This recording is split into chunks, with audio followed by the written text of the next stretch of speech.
Hello and welcome to We the Jury, the People's Court of Interactive Television, where the verdict is yours. Tonight, the future of Scotland is in the dock as we debate, should Scotland have independence? Some people argue that independence is crucial for Scotland to have a voice in Europe and economic and social prosperity at home. Others argue that economic and social stability is achieved through interdependence, not independence, that the union needs to be reformed, not ruptured. What do you think? Well, you'll have your chance to tell us during the programme by voting yes or no on our vote line, and also by giving your opinions on the debate on the hotline. Helping you to come to your view will be our studio audience, who will be following the cut and thrust as outlined by our two principal speakers. Leading the side for independence is Alex Salmond MP, leader of the Scottish National Party. Against him is Jim Wallace MP, leader of the Scottish Liberal Democrats. And listening to the debate will of course be our jury, who at the end of the programme will be voting, and we'll see how their verdict ties in with yours at home. They're volunteers from all walks of life. Andrew Forgy, a Deputy Rector from Inverness. Lynn Ross, an advertising manager from Ellen near Aberdeen. Raymond Bremner, a factory supervisor from Wick. Sandra Craig, who's unemployed from Arbroath. Alan McIntosh, a plumber from Aberdeen. Jeanette Malcolm, a charity fundraiser from Dundee. Innes MacLeod, a senior financial consultant from Stornoway. Connie Fraser, a single parent from Lossiemouth. George Whitten, a chef from Arbroath. Julie Gerritley, a schoolgirl from Stonehaven near Aberdeen. George Simmons, a retired taxi driver from Dundee. Louise Matheson, a teacher from Carbridge near Inverness. But we also want to hear from you at home, of course. To vote tonight, if you think Scotland should have independence, then this is the number to ring to record your yes vote. 0891 11 2255. And if you think that Scotland should not have independence, to record your no vote, call 0891 11 2266. And if the lines are engaged, do keep trying.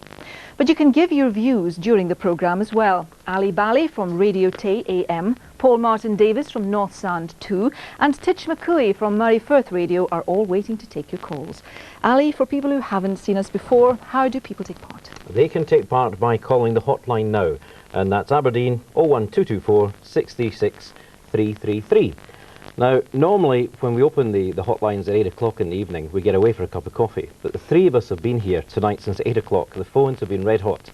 And just discussing it before we started there, what is coming through fairly strongly and surprisingly to us as we're discussing it is the anti-English feeling. There seems to be the English are fine as long as they stay the other side of the border. And we found this quite interesting, that's coming through to all lines. So we'd ask you if you agree or disagree with that, or indeed agree or disagree with anything that's said tonight. Give us a call. That number again, Aberdeen 636 333. Right, Ali, thank you. That's something we will be looking at in the debate, and we will of course come back to you later. But let's get started into the debate. Here is our first speaker, Alex Salmond MP. Alex, you have 2.5 minutes to tell us why you think Scotland should have independence. Ladies and gentlemen of the jury, tonight's debate is about the future of Scotland, and I want to argue for what I believe is the best possible future, that Scotland should become an independent nation again. I think London government's disastrous for Scotland. I think it misrepresents us abroad and misgoverns us at home. And I want to illustrate that by just two examples that have been in the news this week. The first example of misrepresentation. The Scottish fishing industry is in crisis, severe problems, huge job losses potential. And I think that's because it's been misrepresented in Europe by successive London governments to whom fishing is not a great priority. It'd be far better represented by Scottish negotiators who'd see fishing as a vital industry of Scotland. Now, 10 out of the 15 countries in Europe now are small nations like Scotland. Countries like Sweden, Finland, Austria, all joined in the last year. They're making a big success of being independent in Europe, and Scotland can do exactly the same. Now, my second example is of misgovernment at home, something that's going to be in the newspaper headlines tomorrow. Because today Shell announced they weren't going ahead with a big expansion at Mossmorran, at Brayfoot and at St Fergus in my constituency. 1,000 Scottish jobs gone just like that. And the reason for that is that the gas which they were going to develop has been taken direct from off the coast of Aberdeen to the northeast of England, never touching Scotland at all.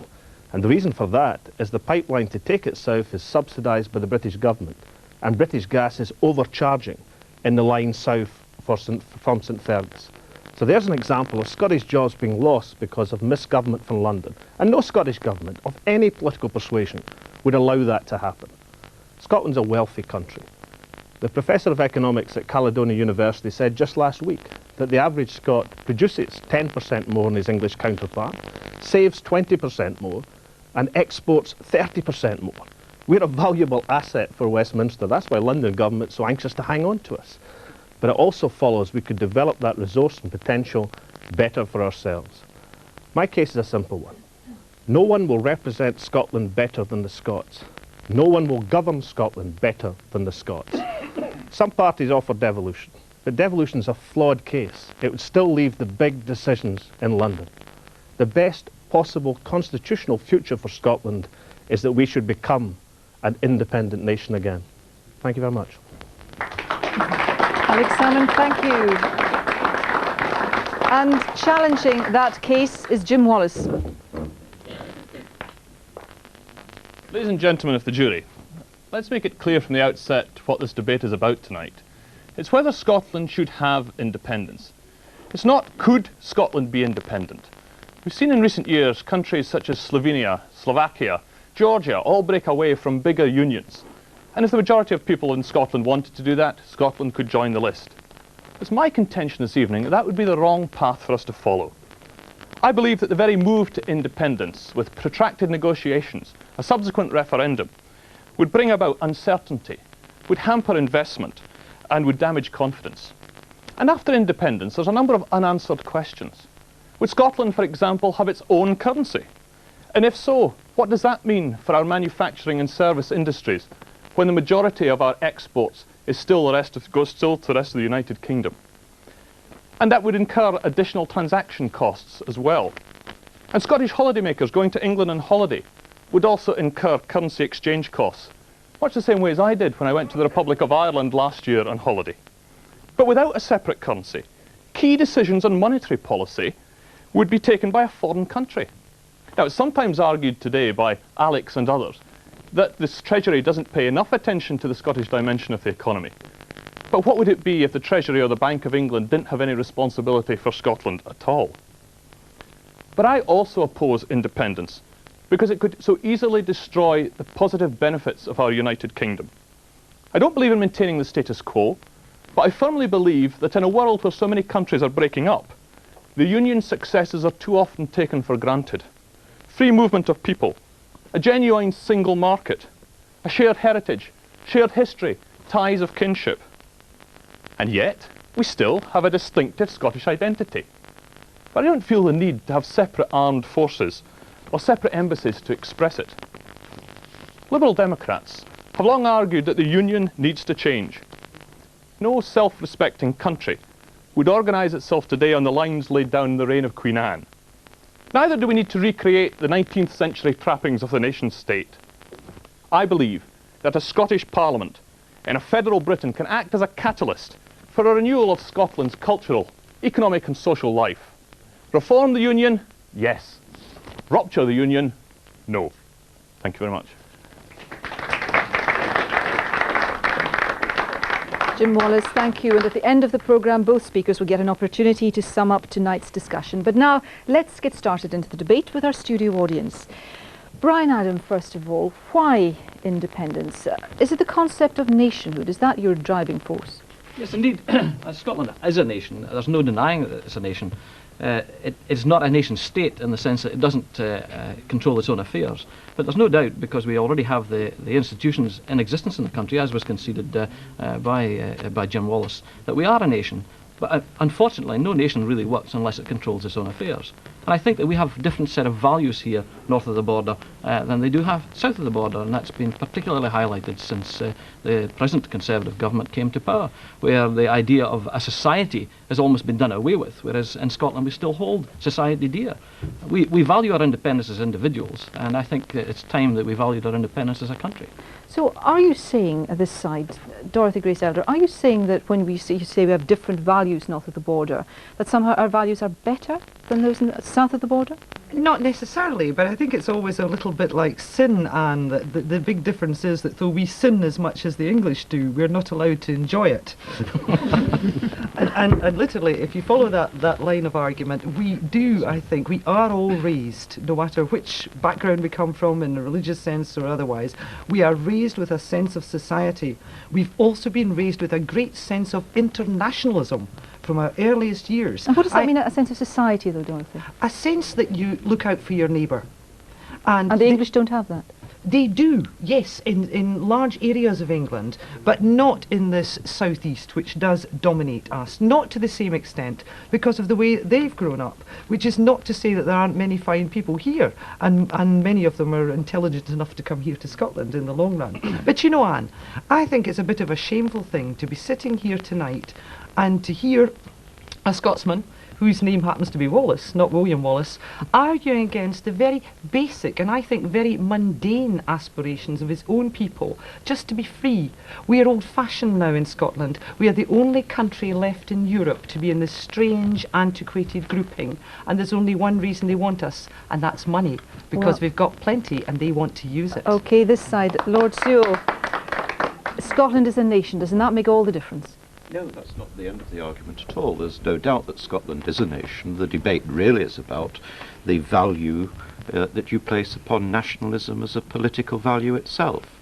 And I'm uncomfortable with nationalism as a political value. If we look back at the 19th century, I think it may have served some use then in breaking up the large European empires. In the 20th century, it's been extremely destructive.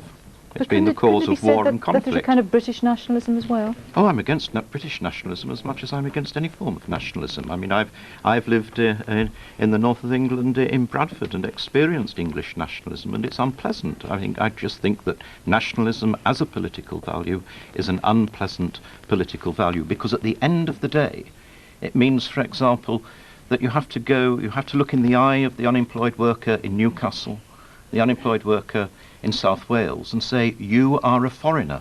Your concerns are not my concerns. And I think that's totally wrong. I find it extremely difficult to do that. And I think it's outmoded. I think the debate has moved on, because people are looking more and more at where, in fact, different sorts of decisions ought to be allocated. There's a European level, there's a level at the present level of Britain, there's a level below that of the state, and there's a local level. Right. Let's look at those issues, not nationalism. David Curry. Well, far from being destructive, the reason we require self-government in Scotland is to prevent, is for the very purpose of preventing the destruction of our social institutions. If you look at the health service, for instance, in which I work, we're seeing in our very own backyard at the moment the sale of the hospitals in Stonehaven to private enterprise, quite against all the instincts of the voters in Scotland, by a government which has no mandate in Scotland. Now, the reason we need self-government is to preserve these institutions, and that's the only way we're likely to do it. But couldn't it be said, David, that if we had, say, a Labour government or a Liberal Democrat government, then that would not be happening, and that would still be a British government? Why do you need a Scottish government to protect these? Well, if we get a Labour government, the Labour Party certainly haven't shown any intention of making any radical change to conservative social policies in either education or health. Is there a feeling on this side that it is because of these, what Dorothy and Brian have talked about as different values? Is this the problem, that you feel that somehow England and the English don't care as much about their people as the Scots do? The gentleman behind you? I think it's just we're looking for a different sort of partnership with England, a more equal partnership, and also extending the partnership to have an equal relationship with European nations. You continue to hear this. You continue to hear this, that the Scots care about community and the English don't. Can you explain what you mean? I don't think that's the core of the argument. The argument is that we just simply think it's more logical to be governed from Edinburgh. Whether it's the core or not, could you try and explain that particular thing? Can you explain it, David? Yes, well, we're talking, this is a political issue. Let's look at how people vote. Given a vote, the electorate in England have consistently voted a government which is hostile to any form of public service or a political expression. And why do you think that is?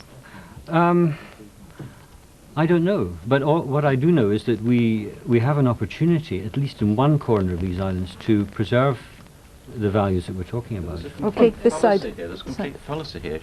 The whole issue is not just the status quo or independence.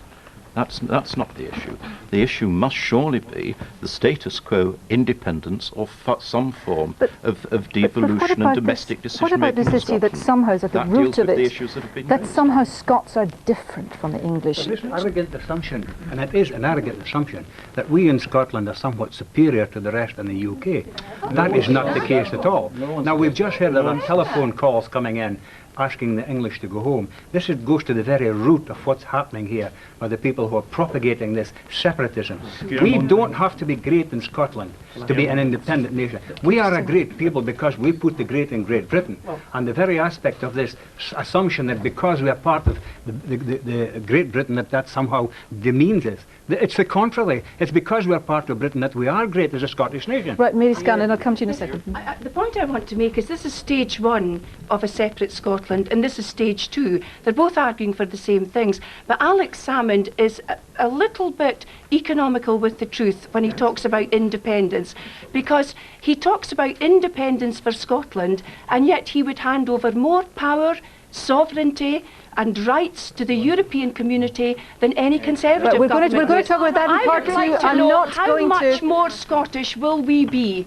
How much more Scottish? And how is it going to affect ordinary people in Scotland if we break up from the United Kingdom? Okay, briefly, Alex, please. There's a lot of people. Being told by a Conservative like Mary Scanlon about being economical with the truth, Mary. I think Conservative ministers are the ones who are economical with the truth. I can well understand why John Porter is happy with the status quo. He's happy because on 12% of the vote, the Conservative Party are governing Scotland. He's in the Conservative Party. Alex, no, wait a minute. We are getting away from the point, and the point is that there is a definite feeling in Scotland, isn't there, that the English are different, and as John thinks, there's a definite feeling in Scotland that the English are somehow little Englanders, and he's making us little Scotlanders. If you accuse people of being little Englanders, we can be accused of being little Scotlanders. You're talking about... John, if you just... Let's listen to the point, John. I'm not saying that Scots are any better than the English or anyone else. I'm saying we've made different political choices. And as a nation, John, surely we've got the right to have the government that we vote for, not the government that someone else votes for. And I'll tell you this, John. The English would never stand with a government opposed on them by other people. If Scotland wanted independence, you would have 37. The support that you've got. This side, I want to ask you, what is our problem with the English? Don't have a problem. No, I want to, no, come on, let's be serious here. For any football match, any rugby match, any cricket match, we want anyone to win but the English. Why? Can I just follow up on the point? That is a problem. What we have a problem with is with Westminster making decisions for us. Now, no, come on, we're being disingenuous here. The Scots do have a problem with the English, don't they? But nationalism's all about people making decisions here for... It's the people here making decisions for the people here. If the people in the northeast of England want to make decisions for themselves, he has the opportunity through the Labour Party to deliver that. Okay, but they're not at the back there. Brendan Barnes, I'm a businessman. I work a lot down south in England. The English, they are arrogant. They believe, I'm sorry, in the business community. I get a little bitty fed up being patronised in business. They love to see us down there. They're quite willing to accept the help and the assistance, and we do go down and we do work as a team, as Great Britain. But I'm getting a little bit fed up being patronised about some of the issues that the English perceive. Internationalism, as a classic example. The closer you get to the Channel Tunnel, the more anti-Europe, the anti-continental the people become. Right, Dorothy Grace Elder, you're nodding. Come to you in a second, sir. I must say, I'd never heard a racist remark until I was grown up and worked in London. I didn't know what these ghastly words meant, and I'm not even going to repeat them now because they chill me, and I wouldn't use them about English people either. I think the basis of this arrogance to which this gentleman refers, and of some of the rants that you hear within Scotland about the English, is largely because we're not independent, and because we feel that as a people we are asked to leave the table when the adults want to talk. So you don't really mean it? I mean, Scots don't read as like the English just because anybody. It's ridiculous to Mary hate Scanlon, anyone. I will come we to should look to ourselves for the results. What could be more arrogant than the Liberal and Labour parties' devolution proposals. The Scots MPs are going to go down to Westminster. They're going to tell the English, the Welsh and the Northern Irish how to run their affairs. But this is devolution. We're talking independence. Gentleman behind you. Gentleman there. Well, I suppose I regret to admit that I'm the sort of archetypal arrogant Englishman. And I have been and I have been made over the last 18 months to be the bogeyman, the person who you tell your children, sleep early tonight, or the terrible tyrant, that landlord Keith Schellenberg, will get you. Do you think that's because you're English, though? Well, let me say, I mean, I played rugby for Aberdeenshire in 1949. I married a Scottish girl. I've worked up here since 1964. And I find it the most wonderful place. And I know that Scots in England are welcomed as terrific people, and I admire them. But over this last couple of years, there has been an increase in this anti-English sentiment. And do you view it as racist? Do you view it as racist? No, I don't at all. I mean, I do think I think it's an excuse. It's a political. Don't you think the antagonism has got something to do with the system of land ownership in Scotland and people's resentment against lairds of any nationality having the decision about their entire communities in the palm of their hands? Well, don't you think that's the cause of resentment? If you could understand the situation, most of your constituents are farmers, probably. A great number of them. They work off the land. With the best will in the world, I don't want to get into the issue of land ownership, fascinating as it is. I do want to continue with this discussion about whether or not Scotland has a hostility I think he's got a very good point, because I think... OK, Maureen. I think you really ought to distinguish between what I think were dubbed the 90-minute nationalists of the sports field and those who are advocating independence for Scotland.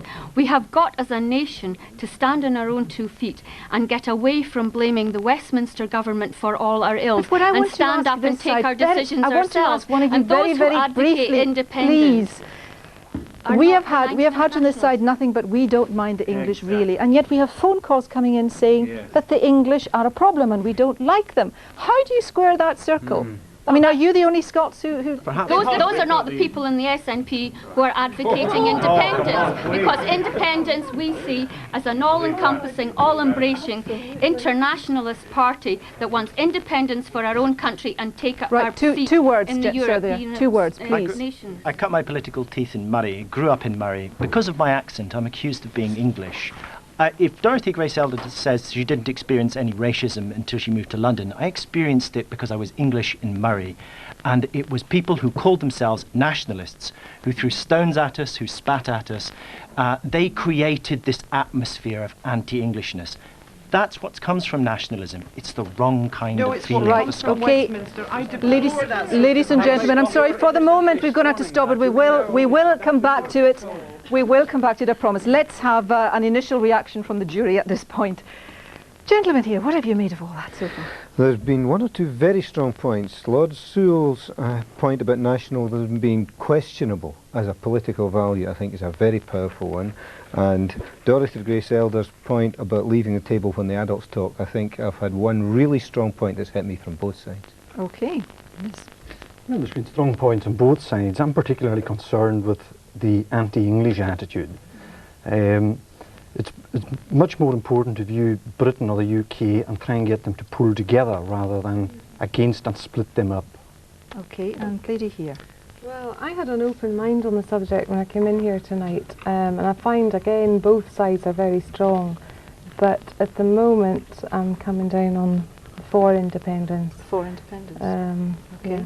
I would say. Right, we have a potential convert. OK, we'll take a break now. Keep your calls coming in. We'll have a roundup of your views when we come back, but do keep phoning.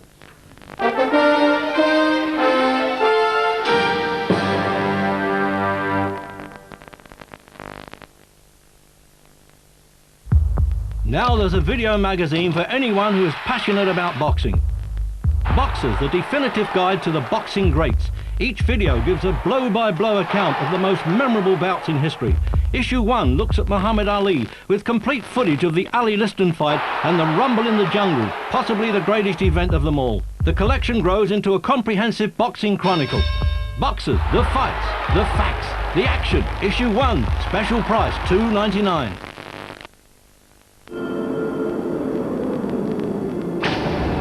there is a tyre that combines grip and long life with an outstanding feature. Up to a 5% saving on fuel in comparison with our standard tyres. Michelin Energy, driving down the cost of motoring. Itchy, flaky scalp, relieved by T-Gel. Treat your scalp without mistreating your hair.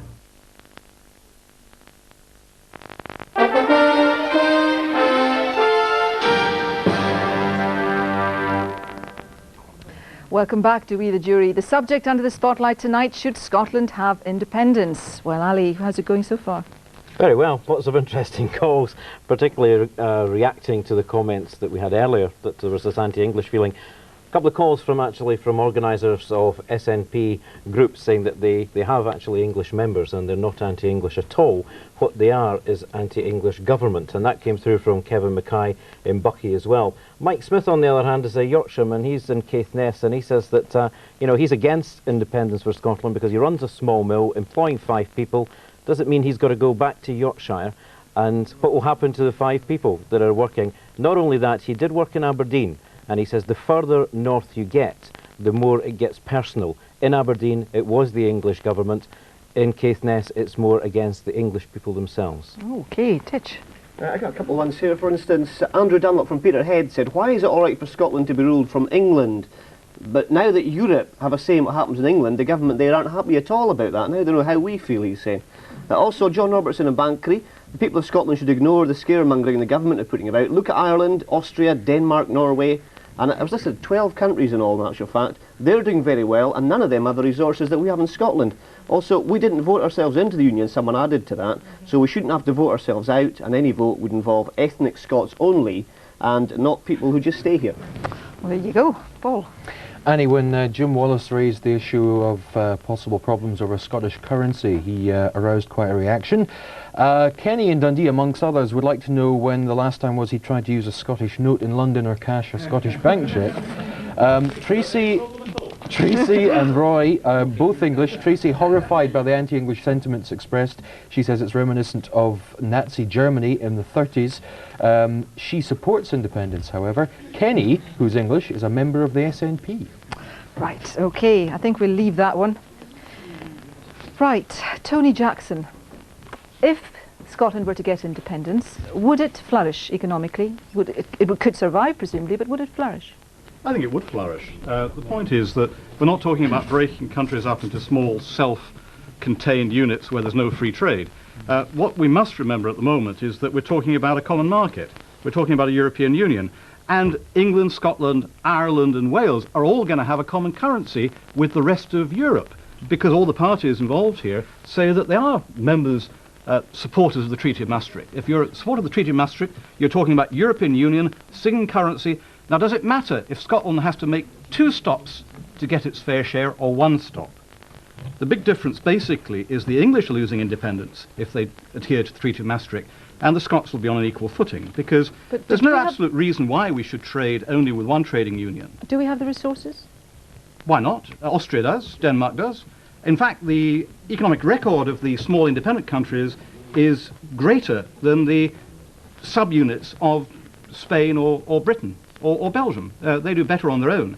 But the economic arguments haven't been addressed, really, properly tonight, I don't think. Okay, well, we're just coming to that. Peter Woods, as an economist, do you agree? Well, there's no reason why Scotland couldn't survive perfectly well as an independent country. It's a middle-ranking, average sort of country in a European context. What I don't think is the case is that independence would make Scotland much more prosperous than it is today. Indeed, especially in the early years of an independent Scotland, the biggest problem facing a Scottish Chancellor of the Exchequer would be balancing the books. The current level of public expenditure in Scotland could not, despite the Scottish National Party's attempts to prove otherwise, be sustained with the current level of taxation. So the first few things that a Scottish Chancellor would have to do would be to look at sharp tax increases or quite big cutbacks in public expenditure. That's the price we'd have to pay. That is not nonsense. Gentlemen next to you have been trying to get in for a while. I'll come to you in a second. That is the reality. Republic of Ireland and see if it's yes, the Republic of Ireland, a very good example. Yeah. The Republic of Ireland, thank you very much. When the Republic of Ireland we'll let you off became with this, independent, Irish nationalists believed that that would bring about a convergence of Irish economic performance with that of the rest of the Great Britain, well, the United Kingdom as it then was. How's Ireland doing? No better after. Hold on a second, Peter. In 1922, how is Ireland doing? In 1922, Irish income per head was about 60% of the Great Britain level. 50 years, no it is not. Adjusted for purchasing power parity, it's about 70%. Thank you. Right, gentlemen next to you. I'll come to you in a second, Jordan. You haven't spoken yet. I am a student of politics at the University of Aberdeen, and I've just completed a study into nationalism in the town of Peterhead, in the constituency of Mr. Alex Salmond. Now, among the SNP's own supporters, 46% of them believe that income tax levels will rise in an independent Scotland. And Mr. Salmond made something of having double the level of support than Mary Scanlon's party, the Scottish Conservatives. I found in the survey that only 40% of the SNP in Peterhead, not of the whole town, but of the SNP's supporters, only 40% want independence.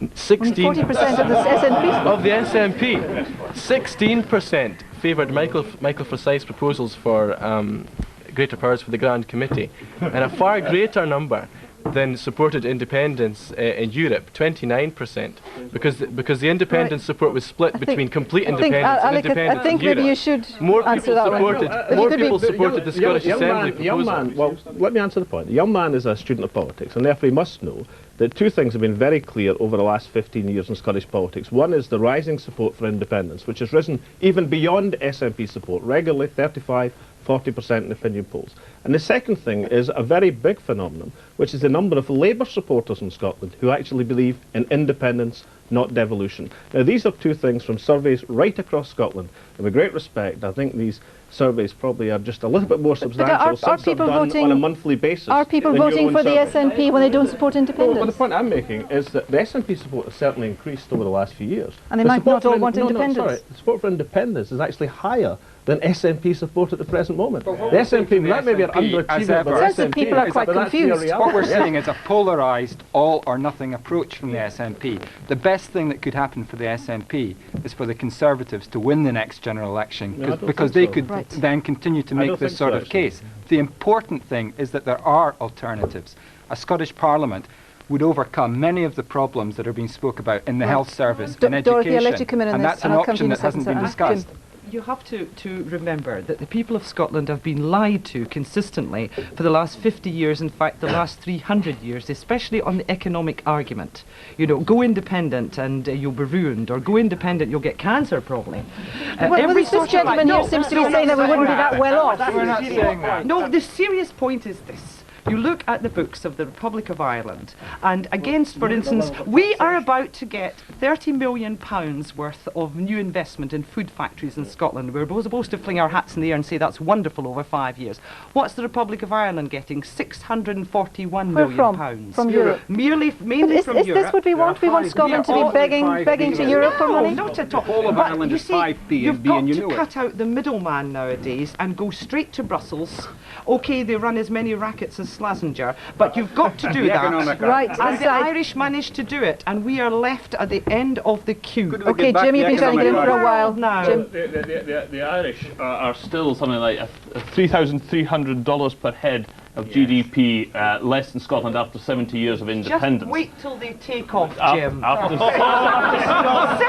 to wait 70 years for take-off. I think there'll be a lot of people here will still not be around. Come on. I don't think the SNP have ever actually. The SNP have not properly. The SNP have not properly addressed all the consequences of independence. I mean, what is the answer to a single currency? All very well the gentlemen say we're all going to be in the European single currency. That seems to be a prediction made with more confidence than you'll get from any member state of the European Union at this present time. Because no one actually is prepared to say that we're going to be in a single currency that's actually going to happen in 1999, or if it does happen, that the United Kingdom would be members of it. I mean, does Alec think we should have a separate currency in Scotland, or not? Well, yes, Alec, do you? We could sustain a separate currency. And if Jim, when you had gone to Ireland and you'd looked around, you'd have seen the fastest growing economy in Europe over the last 5 years. Can I ask you, we're obviously not going to, we're not going to agree on Ireland, but Alex, can I? Relevant to Jim's point. The Irish have their own currency. They've made a huge success of it. They've orientated that currency towards the currencies Would you want of an Europe. independent Scotland to be part of a single currency or not? I would favour a single currency because I think it's the best deal. Of course it does, Jim. You haven't even read our policies. Because I think it's the best deal for Scotland. So does that mean? I wanted to pick up one of your points. One of your points from earlier on was the difficulties in exchanging money. If you're from Ireland, Ireland Irish Bank, you can withdraw money from any cash line machine, any cash till in England with no transaction costs whatsoever. I'm just surprised nobody told you when you were over in Ireland, Jim. Okay, Richard Mowbray. I think I've got to come back to that because I made it down. Alex, briefly, if we had a separate currency from England, are you denying that Scottish exporters would not have transaction costs? What would our consequences be in terms of our interest rates? Are you going to say that we would be able to sustain the same interest rates as the rest of the United Kingdom? Sterling interest rates have been 2% higher than European rates over the last 25 years. You two have hogged it enough. At the back, Richard Mowbray. Having listened to Alex Salmond, I now understand why he no longer works for the Royal Bank of Scotland as an economist. Because he knows full well that independence in Europe with a single currency is an utter chimera. Once you move to monetary union, you lose all control, political control, over those levers of the economy. Interest rates, size of the public sector borrowing requirement, the single currency, all of this will be gone with independence in Europe. The British government will lose that too. And if he's a Eurosceptic, he at least has a logical position where you keep control over these matters. But with monetary union, it's all gone. There is no such thing. He talks about control of the economy. That's what you will get with independence. At the present time, none of the important decisions on the Scottish economy are taken in Scotland, about the level of public spending, about interest rates, about privatisation. All those things decisions are taken in London. But if you become part of a single country, you lose a lot of that control, don't you? Those things will be taken in Edinburgh. Let's get local with this. Can we get local with this? Gentleman at the back there, you haven't had a go yet. Could I please ask Alex Salmond, what would be in a global market, very competitive market, what would be the competitive advantage to Scottish industry of independence? And if there is any, would it be worth the experimental risk? Well, interestingly, the Scottish Development Agency in its last report before it became Scottish Enterprise did something called Scottishness, a marketing opportunity. And what it did was to assert the point that by identifying Scotland more clearly in the mind in other countries of other business people would be a huge marketing advantage for Scotland, because there's a fund of goodwill in Europe and elsewhere waiting for Scotland. What we need to do is put ourselves back on the map. As Winnie Wheaton once said, stop the world, Scotland wants Jim, to briefly, and then I come back to Very you. briefly, I accept that. I think there's a lot to be done in marketing Scottishness. We don't need to be independent to do it. Okay, John Porter. Because the people watching this argument just now are listening to all these sort of highfalutin arguments about for and against. Let's talk about the local impact. Now, Alec, when he came in, first of all, he was in his usual soapbox, blaming somebody for something. He was blaming the British government for the common fishing policy. Let's take Scottish independence. When the last squadron of Tornadoes flies away from Lossiemouth, when the last squadron of Nimrods flies away from Kinloss, and Trident leaves the Clyde, hold on a second, and the last British frigate is built at Jarrow, what is he going to say to the local community who are left, all those people who are unemployed, all the amount of money that's coming out of the economy? In Murray, where your colleague is there now, would she be happy with that, tell me? I'm sorry, can I to haul this debate away from the independent and away from the politicians? Hold on. Right, Alec, hold your horses a second. Hold on, gentleman there. Can you answer that? Can I just ask? Yes. I mean, it seems to me very strange if you look at it from the jurist point of view. We have 4 national parties here, all believing in the Treaty of Maastricht, which means economic unity, a single currency, which means that the relevance of the Union within the United Kingdom is going to be totally diminished. Why not make the case for not having the Treaty of Maastricht? If you want the Treaty of Maastricht, then the argument for having independence within Europe... As John says, this is getting too highfalutin. I want to ask a very simple question. The SNP is talking about better benefits, better social security system, better health service, possibly full employment. Where does all this come from without raising taxation? Can somebody explain that on this side? Can I as a businessman, just pull in a point here. Can you answer that, Brendan? Yes, I can actually. Well, I can do it in parts actually. At this precise moment, what business in Scotland is getting is medicine for cancer when we've got broken legs. And that's what's actually happening. What does that mean? What it means simply... Catches your attention, doesn't it? What it means is simply the medicine that we get from a London-based government for the problems of business in Scotland is to sort something that does not exist up here. At this moment, what we as businessmen see is remedies for problems that we don't have, or they alternatively see grants, assistance and help that is not relevant to us. We see an education system that we can't cash in on, and we constantly land up against getting issues and solutions that we don't need from a London-based government. Right. The problem is, though, the London-based government will be still governing England, and that would have a considerable effect on the Scottish economy. I don't understand why the nationalists, if they can see the benefits of being part of Europe, can't see the benefits of being part of the United Kingdom. You need to what I reform want the to United know Kingdom. is, would we be better off? No. Can somebody tell me? Gentlemen there, you could probably tell us. First of all, you can forget the subsidy argument. We're not subsidised because they don't count the oil, they don't count massive spending in the southeast. No, they don't.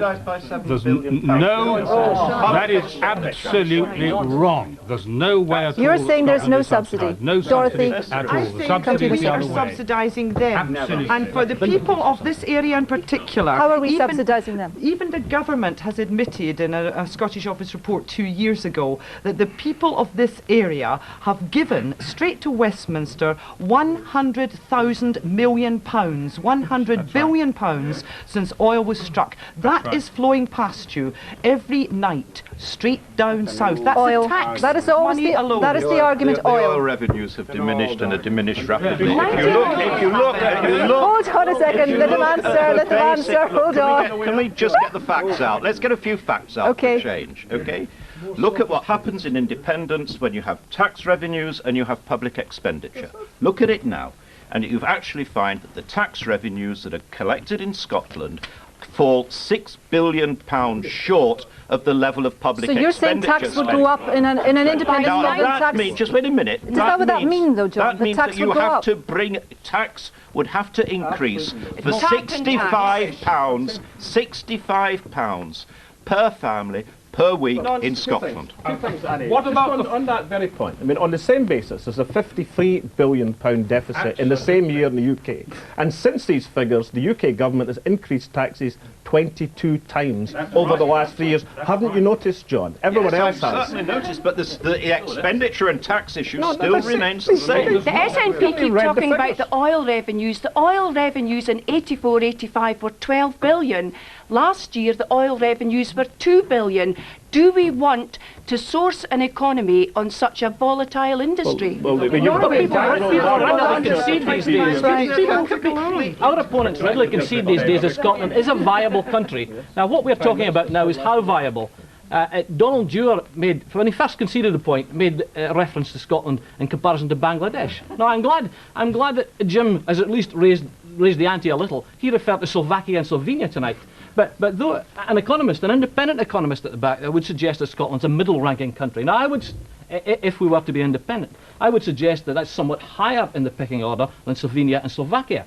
And I think it's time that the opponents of those of the argument for independence at least were honest in their arguments. Can we really afford this brave new world that you're telling us about? Better health service, better everything? If we have to be a middle-ranking country, the only thing that we're talking about is how we run the country, not whether it's viable or not. Very briefly, David Curry, then I'll come to this side. Hold on a second, sir, just 1 second. This obsession with income tax, which has seduced both the Conservatives and the Labour Party, is precisely what's so sick about Westminster government. If an independent Scotland would levy taxes depending on what we're required to do in our own country. But they're not saying they're going to put up tax, are the they? notion that which prevails for during Westminster elections is what's in it for me. And what we're hoping for in an independent Scotland is what's in it for us, not what's in it for Right, gentlemen, there, the Economist once again. There is something demeaning about reducing the argument about Scotland being independent or not to the question of whether we get a subsidy from England or not. I mean, this is an issue about which reasonable people may disagree, but it is not the basis for deciding whether Scotland should be independent or not. Where I do have to depart from the SNP, I'm sorry, is that they do argue that independence would somehow automatically make Scotland much more prosperous, and I don't think that's credible. Are you saying we'd be worse off? We would probably be a bit worse off. We can be free, but we would be a bit worse off. Is not putting forward a case for Scottish independence. Alex Salmond's party supports the single currency. A single currency means a single bank, a single money supply, a single interest rate, a single economic policy. We give up control about purse strings if we follow his policy. You've got the last word. Make it quick. The other side have consistently polarised this debate. We haven't heard one argument against devolution or home rule from the other side in this debate. Right, I'm sorry, but we're not going to either. You listened to the arguments you've listened to the arguments for and against from our speakers, our studio audience and our viewers, and it's getting closer to decision time for the jury as they decide how to cast their votes. What will their verdict be? What indeed will yours be? Find out after the break.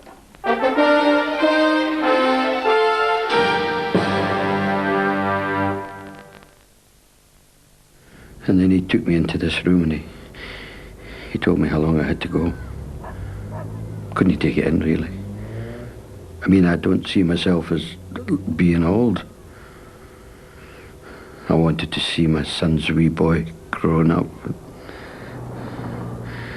Now I'll not be with my daughter on her wedding day.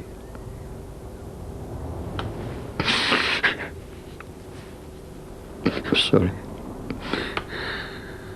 I'm not ready to die. I always wanted to stop smoking.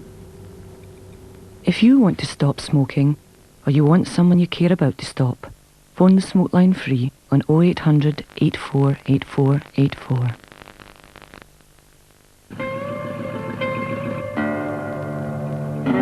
Kellogg's Crunchy Nut Corn Flakes.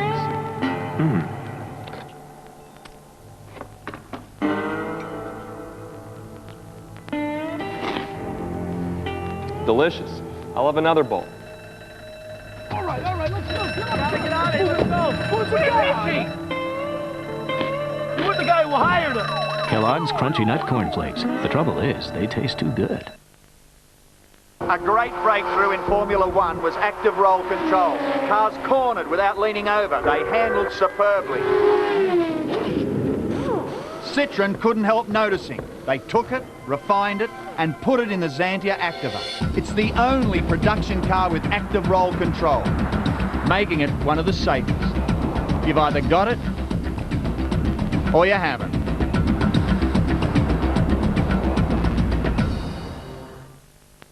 There's nothing quite like the taste of a Tunnock's tea cake. So we don't waste any time getting them out to customers right here and right round the world.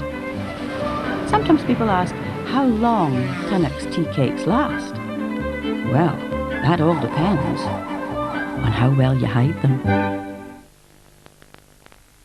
Andrex are having his £8 million giveaway, right? With either money off vouchers or cuddly toy puppies on every pack. Plus 10 chances to win 10 grand. With the reward on every pack, you just can't lose. How's a dog supposed to get any kip round here? New Andrex is even softer, so it's now squeezably soft. Go on, go on. Yeah, got it. Peace at last. New Andrex, so soft it's squeezably soft. If you want to quit smoking, get this guide. It's full of great advice from ex-smokers on how you can give up for good. We'll send you a copy free if you call the Smoke Line on 0800 848484. Of course, if you want to just chat about stopping, call this same number and you'll get someone like me on the line. Come on, you can do it, and we can help.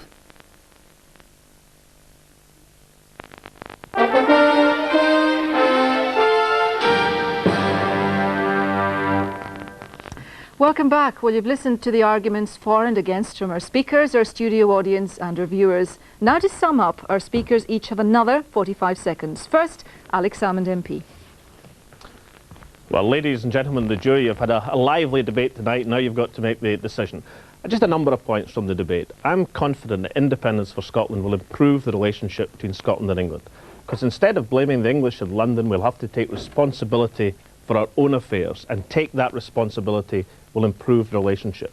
I don't think the case for an unchained union is a serious one. That's given us the poll tax and poverty amid plenty. But I don't think Jim's pocket money parliament is the solution either. I mean, we've got a huge debate in Scottish local government just now because it only raises 15% of its finance. The Assembly, as proposed by Jim, would only raise 5% of its finance. That would be a recipe for continued acrimony. John Steinbeck once said that Scotland wasn't a lost cause, it was a cause unwon. In your deliberations tonight, you've got the opportunity to take a small step forward in winning that cause. Vote for the best solution. Vote for Scotland to become an independent nation again. Thank you. Alex Salmond, thank you. Now to sum up the case against, Jim Wallace MP. Well, ladies and gentlemen of the jury, you've heard the arguments. Can I just remind you of something Alex Salmond said in Parliament about 9 months ago?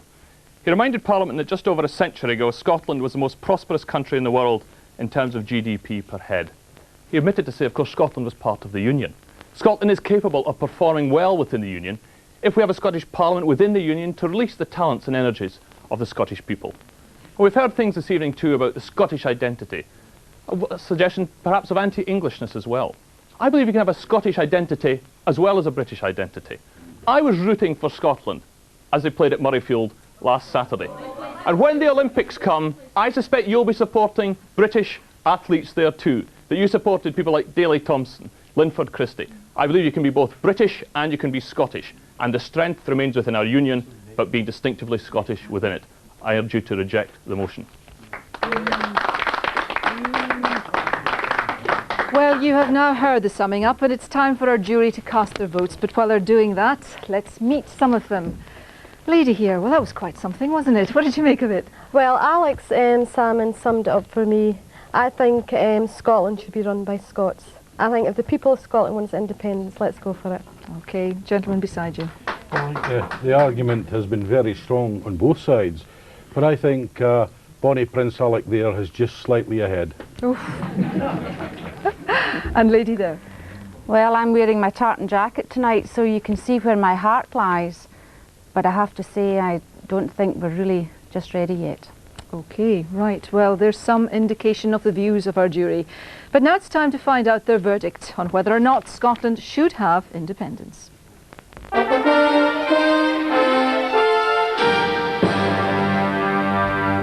Foreman of the jury, have you reached a verdict? Yes, we have, Anne. We, the jury, have voted tonight as follows. Should Scotland have independence? Those for the motion, 4 votes. Those against, 8 votes. Right, a vote against independence from the jury. Ali, how about at home? Totally out of step with those at home. Can I just say that every week I give these as percentages, and I must make the point that there are thousands upon thousands of calls come in. And the vote tonight from our viewers at home, should Scotland have independence? Yes, 76%, no, 24%. Well, quite a difference there. What were you getting on the vote line? Vote line, very interesting. I mean, Kathleen Ritchie from Montrose, she made the point that Scotland could be the financial capital of Europe if only given the chance. We have the economists and we have the acumen, and that's a point that's come through quite a lot, in that there are people there ready to take it. I'd also like to just say to Russell Clark in Kettons and Cooper Angus, he's a 77-year-old. He wrote in ex-51st Highland Division, and he said that he teamed up with English, Irish and Welsh people, and he would be doing them a disservice if he didn't make the point that they all backed each other up during the war. Right, Paul. Let me give you a selection of one-liners, Annie. Englishman Terry says his nation is overrun by Scots. The Jocks are an embarrassment to Britain. Please don't phone in. I don't have his address. Please don't call. Linda from Caithness worked in Liverpool for 12 years. No one ever questioned her right to be there. And John, a nice point. If the anti-English sentiments being expressed tonight were used in reference to blacks or Asians, arrests would follow. Can I just say to the chap who's just slammed down the phone on me, I'm not English, nor was I born out of wedlock. Right, okay. Titch. Okay, quick one from Angus Bivlack in Aberdeen. He actually said, why is it that Scotland overwhelmingly have voted Labour and are run by a Tory government? We've no democracy in Scotland. Our vote doesn't count because we're outnumbered by the English, he says. And one quick one. Lots of little countries survive very well, David Fraser in Inverness said. He doesn't care if the country would have a smaller cash base, at least we'd be free. Right, She's Mel okay, Gibson there. gentlemen, thank you. That is the way you have voted at home tonight, but you have a chance to continue this discussion on your local radio station. On Saturday, Steve Allen will be waiting for your call on Steve Allen's After Midnight phone-in on Murray Firth Radio. And on Sunday morning at 11 a.m. to noon, Radio Tay AM listeners can tune in to Tay Talkin' with Ali Bally. Listeners to North Sound 2 can phone Paul Martin Davis, who's on air from 9 a.m. till noon on Monday. Thank you to all of you who have telephoned our vote line and called in on the hotline. Next week on We the Jury, the Royal House of Windsor is under the spotlight as we ask, should Charles be king? I hope you'll join us then, but for the moment, good night. Thanks for watching.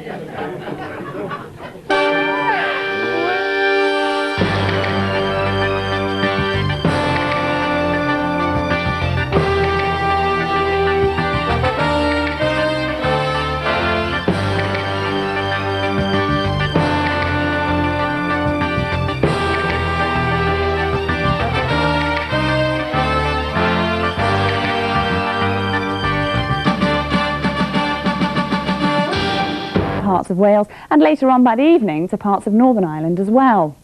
Now, freshening winds here in the west will make it feel a little bit cooler, and once again quite chilly down that east coast with the effect of winds coming in off the North Sea. But for most of us, a relatively mild afternoon with temperatures between 12 and 14 Celsius. Sponsored by Powergen, producing electricity, whatever the weather.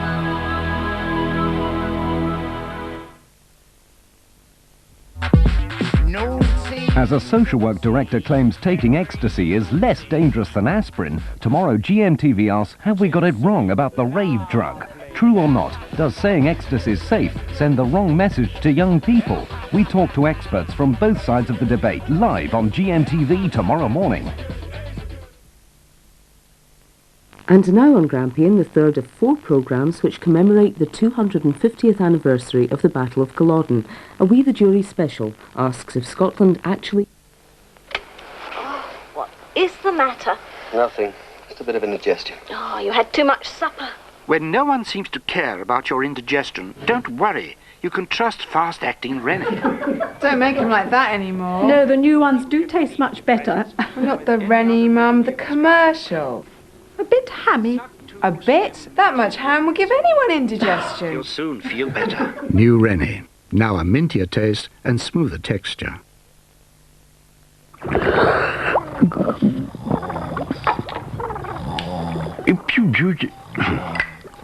If you usually receive a tax return form, remember to keep all papers relating to tax and make a record of your income and expenses. That way you won't lose sleep over self-assessment. For more information, ring 0345 16 15 14 anytime. Well, live TV is pretty nerve-wracking. And what you don't want is the extra worry of something like dandruff, because obviously cameras could pick up on that. But I've always thought dandruff shampoos. Just how good could my hair look? New Head & Shoulders clears dandruff, yet its active ingredient doesn't strip the hair. I love it. My hair is now so clean and shiny. I don't care what the camera crew gets up to. Forget dandruff. Have beautiful hair.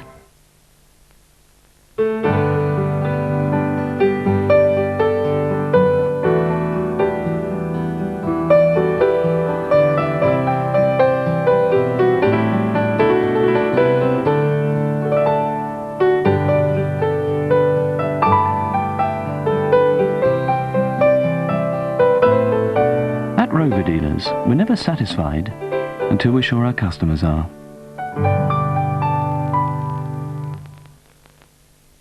Love is in the air, everywhere I look around.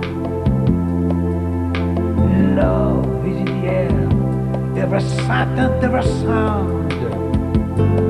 Oh, love is in the air, love is in the air.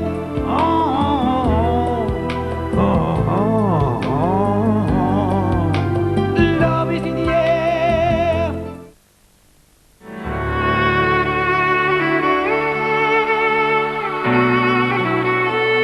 Now on Grampian, the third of 4 programmes which commemorate the 250th anniversary of the Battle of Culloden. A We the Jury special asks if Scotland actually benefited from the Jacobite defeat.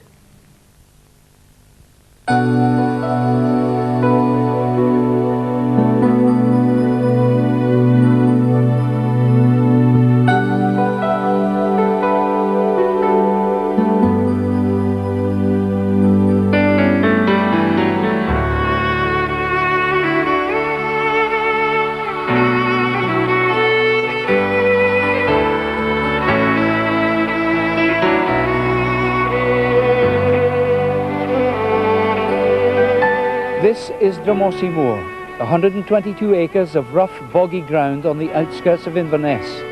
It was here on the 16th of April 1746 that the last great battle took place on British soil. The Battle of Culloden was fought here 250 years ago. It ended 9 months of civil war between the Jacobites, led by Prince Charles Edward Stuart, and the government troops led by the Hanoverian Duke of Cumberland. The battle lasted a mere 45 minutes, and in that time the rebellion was quelled and 1,200 clansmen lay dead. Was this the battle that shaped the Scotland we know today? Tonight on We the Jury, we ask, did modern Scotland benefit from defeat at Culloden? We have 5 expert witnesses. Dr. Ewan Cameron, lecturer in Scottish history at Edinburgh University. His Royal Highness Prince Michael of Albany, also known as the New Pretender, who claims descent from Bonnie Prince Charlie. Michael Crawford Newcomen, President of the White Cockade Society, which reenacts Jacobite events. George Rosey, writer and broadcaster, and Angus Peter Campbell, writer and lecturer at Solmore Ostig, the Gaelic College on Skye. They will deliver their testimonies to a regular jury of 12 men and women, good and true, and they'll decide whether Culloden was Scotland's downfall or Scotland's making.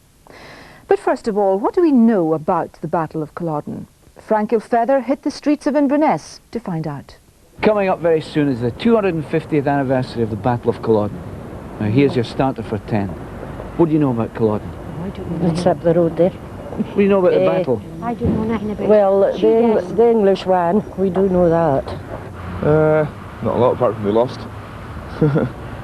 A Scottish battle against British people, English people, and it was a disaster for Scottish people, yes.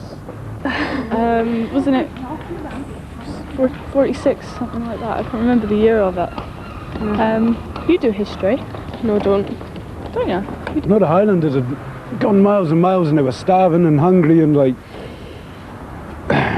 they didn't really have the artillery or the cannons that Cumberland had. He had all like state-of-the-art new stuff, and like for a long time they just shot him with grape shot, you know. Didn't give him a fair chance to fight at all, you know, and just mowed him down with like cannons. And I should have fought him up in the glens. Then we would have won. What do you know about the battle? No. Not a lot. You know anything? No. Just that it was a battle and that we got slaughtered. Not an awful lot, no. Well, tell me what you do know. Just that I live about 2 miles from it and I don't know much. Hellish little. Hellish little. England 1-2-1. A bit of confusion there. I think to understand why there was a battle in the first place, we need to precede Culloden by about 60 years. Ewan Cameron, who were the Jacobites and what were they fighting for? Well, I think to understand the Jacobite cause, it arose in the first place when James VII and II was deposed from the thrones of his 3 kingdoms, England, Scotland and Ireland, in 1688. In the words of the Scottish Parliament, he was an arbitrary and despotic monarch. And the Jacobite cause follows on from his deposition to try and restore him to his thrones. However, the Jacobites themselves were probably rather something of a motley crew, people with various disaffections, disaffected from the Presbyterian religious settlement, disaffected from the Union after 1707, and people with various personal disaffections. Okay, so the Catholic House of Stuart was exiled to France, and the Protestant House of Hanover took over the British throne by way of George I. Those who didn't like the German House of Hanover opted to support the Jacobite House of Stuart, with the majority of support coming from Scotland, particularly those Scots most disaffected by the union of the parliaments. And yet, despite this political climate, the rebellion of 1715 failed, and James returned to France, the dream in tatters. Ewan, why did the 15 fail? Well, yes, the 15 was the third serious attempt to restore James. There had been an immediate rising in 1688-9, abortive attempt in 1708, and 1715 coming in the immediate aftermath of the Union and the immediate aftermath of the Hanoverian succession in 1714 was perhaps as good a time as any. It was a good opportunity for the Jacobites. However, it probably fails due to indecision on the behalf of the Jacobite leader, the Earl of Mar, who perhaps didn't take the opportunity presented to him after the Battle of Sheriff Muir. Okay, so now we have some background to the story. Where does Bonnie Prince Charlie fit in? Prince Charles Edward Louis John Casimir Sylvester Severino Maria Stuart was born in Rome in 1720, the son of the exiled King James III, better known as the Old Pretender. Raised in Italy and France, the young prince had no experience of life in Scotland until his ship, the Doutet, dropped anchor off the island of Eriskay in July 1745. The prince arrived on Scottish soil accompanied by 7 men, no weapons and little money. He was greeted by the Highland chief MacDonald of Boisdale, who, dismayed by the prince's lack of troops, urged him to return home to France. "I am come home, sir," Charles is reported to have replied. The Jacobite standard was raised at Glenfinnan at the head of Loch Shiel, and over 1,200 MacDonalds and Camerons rallied to the cause. So what sort of man was Bonnie Prince Charlie? Prince Michael James Alexander Stuart of Albany. What can you tell us about your ancestor? Well, he was a very determined young man. He had been told from the day he was born that he was the rightful heir to the 3 kingdoms of England, Scotland and Ireland. Was he an admirable type of man? I think he was admirable in trying to come back all by himself with, as the film said, 7 men. Actually, he wanted to bring arms which were lost in the way, so there were 2 boats, in fact. One was lost. He certainly was charismatic. I mean, for somebody from Rome to come over to Scotland and being able to raise the support he was able to raise, he must have actually be extremely responsible in the eyes of the people he met. And certainly people must have taken him very seriously and decided, well, yes, okay, we'll follow you on condition that you more or less restore Scottish sovereignty. And I must emphasize here that at the end of the day, the restoration of the Stuart merely depended upon the Stuarts reintroducing a parliament in Scotland. Right. George Rosie, do you go along with that he was really basically quite a charismatic, strong kind of a character? All the evidence says that he was certainly a figure to be reckoned with. I mean, Billy Connolly's famous remark that he was an effete Italian dwarf is absolute nonsense. He was a big guy, he was athletic, he was well educated, he was quite charismatic. I think it's a mistake to think in terms of when he arrived in the Highlands, everybody rose up in his support. I mean, what would happen was that some of the chieftains would go along with him and they would more or less instruct their people. And that's the way the support was raised rather than a mass uprising. But how much was his character to do with his success in getting support? Quite a lot, I think, because he didn't have much else to recommend him. He had no money, he had no arms, he had no real backing. He had a vague promise from the French that if he did the business, they would support him. But they wouldn't support him until he did the business. So he was in a strategic trap, in fact. Right, so we know that the MacDonalds and the Camerons give their support, but what about the other clans? Michael Newcomen, where was all the support? Well, many of the clans had already risen in previous risings, and therefore they were a bit reluctant to be involved in this one. The prince was finding it difficult to get support when he initially arrived in Scotland, but although many of the clans didn't actually come out in support of him, they didn't actually fight against him, and therefore they sat on the fence almost, waiting to see what the outcome would be. And that was more or less the picture at the time, because they had committed themselves so many times previous for the Jacobite cause. Many of the clan chiefs were simply holding back to see just whether there would be support for this one, and if so, then they would throw in with the prince. Hedging their bets, George? But the important thing to remember is that the clans which did support him were the Episcopalian and the Catholic clans. The great Presbyterian clans, the Mackays, Sutherlands, and particularly Campbells, would have nothing whatsoever to do with them. It wasn't a sectarian war, but there was a very powerful sectarian element in it. I think that must be borne in mind. It was the Episcopalian clans especially who supported him. However, the Prince did receive sizable support, 2,500 men by the time he marched on Edinburgh. The government was taken by surprise by the audacity of Charles's attack on the capital. Although the castle remained in government hands, the Prince took the city and installed himself in Holyrood Palace.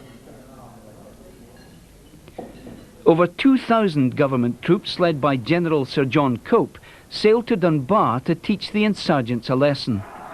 The Highland troops, morale high from taking Edinburgh, routed Cope and his men at the Battle of Prestonpans, led by their Prince and his talented General Lord George Murray. Ewan Cameron, what effect did that victory at Prestonpans have on the country as a whole? Well, on the Jacobite side, I think it gave the movement some credibility. However, on the government side, it made the government realise that this was something of a serious threat that they were faced with. And the military position in Scotland was particularly weak, which is one reason for the victory at Prestonpans, very inexperienced troops. After Prestonpans, the government begins to recall troops from Europe. The European context is particularly important. The government begins to recall troops from the continental wars and really bolsters the strength of the army in Scotland. And was there ever any suggestion that they should just stop in Edinburgh?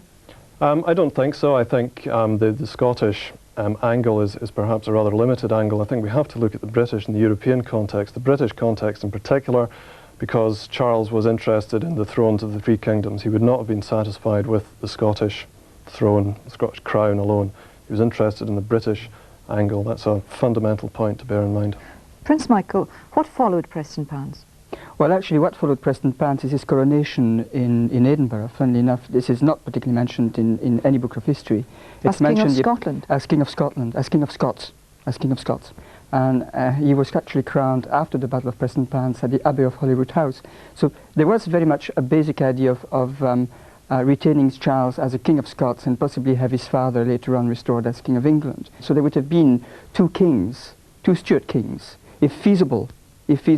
There's always been this idealistic view that Scotland should remain a separate country to England, two separate kingdoms. And in fact, it was going back to the crucial point of the Union of the Crowns of 1603, a parliament in England and a parliament in Scotland. You don't look too happy about that, Ewan. Well, I think one useful point has arisen already in that Charles's father, James, who had been born in 1688, was still alive. But the second point is, I think, that Charles's actions in Edinburgh were very much actions of political necessity. He was trying to keep the Scots on board. His repeal of the Union, his coronation as King of Scots, I think these were political acts to try and keep the Scottish support on board. This was not his ultimate ambition to be the King of Scots? Right, okay. They moved south. They didn't stay in Edinburgh. What happened after that? Well, they marched on to Carlisle, which they took. There is also the fact that they marched on to Derby, and of course, from the point of view of the Jacobite army, to retreat from Derby, this is a national conventional army of several thousands of people, 31 regiments of infantry and 7 of cavalry. It is not a rebellious parcel of rogues, as you know the propagandists would like to have it. It is a proper army liberating. I mean, I think the view should be taken as liberating England. Certainly, it's in the Jacobites' point of view, it's liberating England. And the idea of actually retreating from Derby, from Charles' point of view, was totally insane. As George V actually mentioned to the Duke of Atholl, if there had not been the retreat from Derby, but the march to London, a Stuart would actually rule Britain today, and Scotland would be independent. Why did they retreat? Well, this was the fact that they had been in England for quite a long time. They possibly were quite tired, and from Murray's point of view, the territory was not conducive to Highland warfare. Prince Michael said there that it had been suggested that if they had kept going from Derby, there would be a Stuart king. What do you think would have happened if they hadn't retreated, Michael Newcomen? It's a difficult one. It'll be debated for many years, I can imagine. But as we know, there was quite a large force still in Britain. Cumberland had returned with a around 10,000 men. They also had the raised militias. They had Wade, who hadn't yet engaged the Jacobite army. If Lord George Murray, who was the Prince's general, a very skillful general, had been able to organise his troops in such a way that he could defeat the force defending London, he then had at his disposal the wealth of London, probably the people who would often swing to whoever was on the throne at the time would support him. And then, of course, he had the help from the French. Now, Louis XV was reluctant to send troops at the beginning of the campaign, but he'd already made allowances for around 6,000 to 10,000 men. And if the Prince was to capture London, he had pledged to send these troops to assist him in the war. So it's the great if, isn't it? It's the great one we are all here to wonder about. You think they'd have won? I think under Murray's leadership, if Murray could have worked a way out to win the battle and capture London, he would have done it. But I think Lord George Murray was a very good soldier, and therefore when he saw the odds against him, he weighed it up and thought, no, we can't do this. Angus Peter Campbell, did they make a mistake turning back? Well, it reminds me of the old story of the Aberdeen man who asks the Skye man, what's the best way for getting from Aberdeen to Skye? And the Skye man says, well, the best way is to start from somewhere else. Which means that he shouldn't have been there in the first place. I mean, it was an absolute political and military mistake for him to have gone over the border from Scotland. And I think the consequence of having gone there, you would have had a Culloden. It wouldn't have been called Culloden. It would have happened in England, but the consequences would still have been the same, because the British government would still have been intent on destroying those rebellious Scots, no matter how far north they were. Okay, Prince Michael, I'll come to you in a second, George. Well, one has to be reminded that at the end of the day, George II had the crown jewels on a badge on the Thames, you know, ready to actually be taken to Hanover. So, in matter of fact, I really do believe that if they had marched down south to London, the gates would have been open to them. Notwithstanding the fact that there was a Jacobite party within London itself, and growing because of all these victories. George, should he have turned back at Derby or not? The point the jury has got to remember about this is that there was virtually no support for Charles in the south of Scotland. There was absolutely no support for Charles anywhere in England apart from Manchester, when he raised about 200 men from Manchester, and many of them were Irish Catholics. When he went to Derby, his lines of communication were so extended, he was so badly supplied, and his troops were so demoralised and fed up by that time, that Murray very sensibly said to him, if we move south from Derby, we're going to get caught between Wade's army coming down from the north, Cumberland coming from the west, and Ligonier probably coming up from London. So they had to turn back. We could be back. squeezed by 3 armies, and if that had happened, it would have been Culloden 10 times over. Okay, they chose, whatever, to retreat, and after 4 months of skirmishes, the respective armies found themselves on opposite sides of Drumossie Moor, the battlefield at Culloden, on the 16th of April, 1746. It was a cold, sleety spring morning. The moor had been chosen by the Prince's Irish advisor, John William O'Sullivan, much to the anxiety of Lord George Murray. He considered it improper ground for Highlanders. On the Prince's side were 5,000 loyal, mainly Catholic and Episcopalian clansmen. On the Duke of Cumberland's side were 9,000 mainly Protestant soldiers, both Scots and English in origin. So despite all we heard in the streets of Inverness earlier, everybody seems to believe it, it wasn't primarily a battle between the Scots and the English. No, the important point to bear in mind here is that it essentially was a dynastic struggle. It was a struggle between people aiming for the thrones of the 3 kingdoms, and that was essentially what was at dispute. And the question about Scots and English, there were Scots and English on both sides, there were Irish and French on the Jacobite side. So it's a very complex position, and the Scots-English argument is a complete misnomer. So it was a civil war? Yes, in a sense, it can be called, so I don't really like the term. It's simply the fact that you have a usurping royal house who shouldn't be there at all. Well, it's a parliamentary, it's the introduction of a parliamentary monarchy which we have retained today. And in a sense, it's a monarchy which is quite illegal in Jacobite point of view. In terms of the people who fought at Culloden, one has to remember there was a lot of Hessian and German troops there as well, which were brought up from Germany, but it wasn't France. The English weren't the baddies, were they? No, because if you look at the records, actually Charles actually stated that all British people were his people, the English, the Welsh, the Irish and the Scots. So if it wasn't nationality that divided them, was it religion? Earlier George mentioned, Angus, about Catholic and Episcopalian clans flooding to the banner. Is that what was behind it? Well, there would be it was like a huge mess really, but there were all kinds of vested and personal and political and dynastic and aristocratic and financial reasons. So you know, when you talk about this whole period, there was a whole mesh of vested interest in much the same way as you would find today in Chechnya or in Serbia, Croatia, or any other trouble spot in the world. Well, George, was it just too complicated to work out what it was about between Jacobite and Hanoverian? It can be quite simple in essence, if you bear in mind that James VII in the 1680s had been hanging Presbyterians by the dozen in the Grassmarket in Edinburgh. That alienated Presbyterian Scotland. Presbyterian Scotland were completely disillusioned with the Stuarts, and that was only 50 or 60 years before. So that when Charles comes along with another Stuart, with the prospect of another Stuart dynasty trying to ram Episcopalianism or Catholicism down the throats of the Presbyterians, they just did not buy it.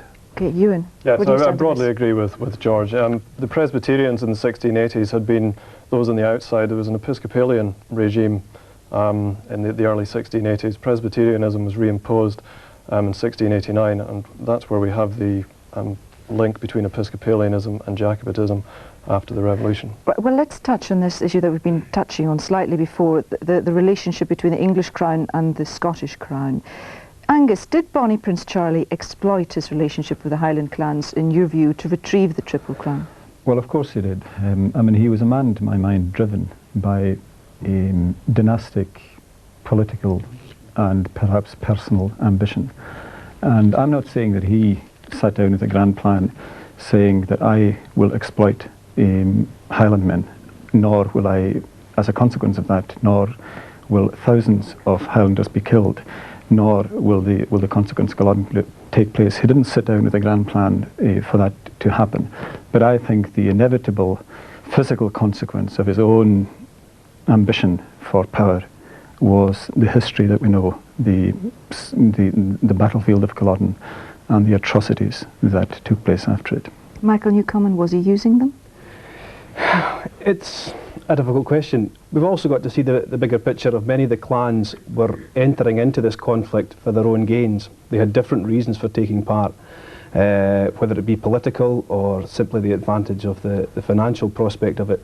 If you take, for instance, the MacGregors took part in any conflict that would give them money at the end of the day. So there was lots of aspects involved. But it's a very good point that it wasn't a political conflict. That really is a point that should be definitely kept. You don't have the same undertones as sadly we have in Northern Ireland now as a result of the Battle of the Boyne.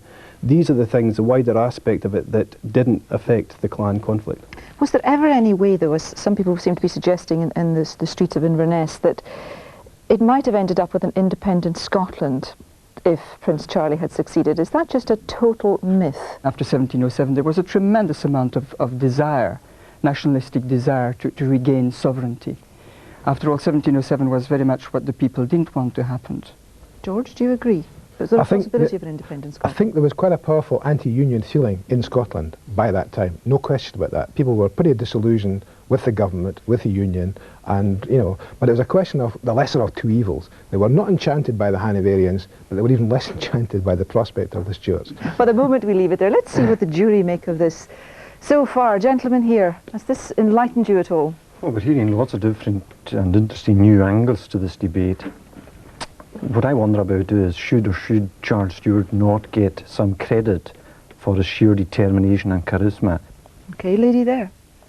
Yeah, it's been very enlightening to hear all the different viewpoints. The thing that I have got from what has been said so far is that I do think that he was probably charismatic but very misguided. Okay, well, we're going to take a break at this point, but we will be back to discuss the battle and its aftermath in just a few minutes' time.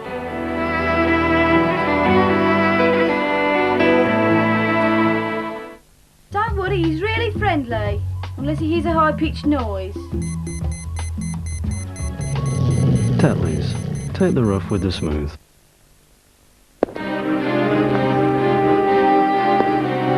So she drove it. Aye, but we found her miles away from the car.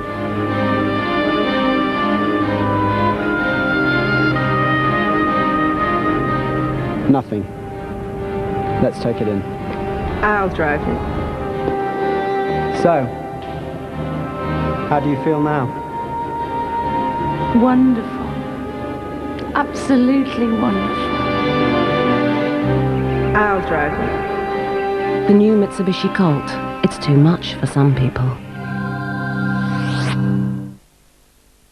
A Walker's badge could win you up to £500. A packet of Walkers too, and you double your money. Walker men pop up every minute.